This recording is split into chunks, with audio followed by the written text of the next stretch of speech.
An Indiana residential purchase agreement is a legally binding contract between the buyer and seller of a home. It lists all of the important terms of the transaction, including the purchase price, financing inspections, and the rights and responsibilities of both parties.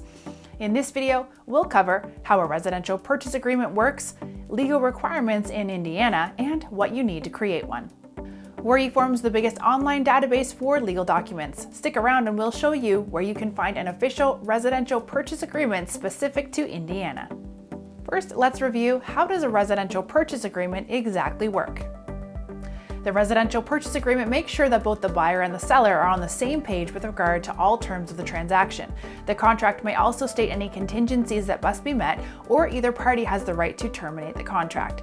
It takes some negotiation between the buyer and the seller to be satisfied with all of the aspects of the contract. Once an agreement is met, both parties sign the document, making it legally bound.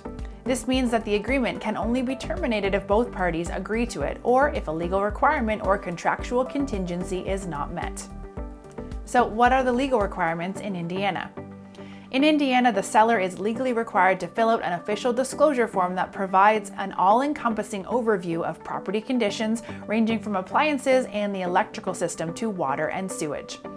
If the house is part of a homeowners association, the seller must also provide a copy of all related documents to the buyer. Lastly, under federal law, the seller must disclose the property's history of lead-based paint exposure if it was built before 1978. Now that we know more about how a residential purchase agreement works and what is legally required, here are some things that you should do to make sure the process goes soundly. Include a mortgage pre-approval letter.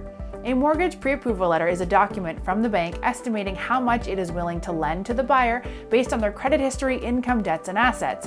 This helps the seller determine whether the buyer is financially credible. Offer an earnest money deposit. An earnest money deposit is a percentage of the offer and provided to the seller as a show of good faith. It is written into the residential purchase agreement and typically delivered when the agreement is signed. Use an addendum to modify or add to the agreement. An addendum is often included with a residential purchase agreement to add to or amend any terms and conditions. It can also detail a contingency which allows either party to opt out of the contract if certain terms are not met. If you are in need of an official Indiana residential purchase agreement, you can get started by clicking the link right here. Also hit that subscribe button for more videos that help simplify the legal process for everything ranging from buying or selling a house to making a will.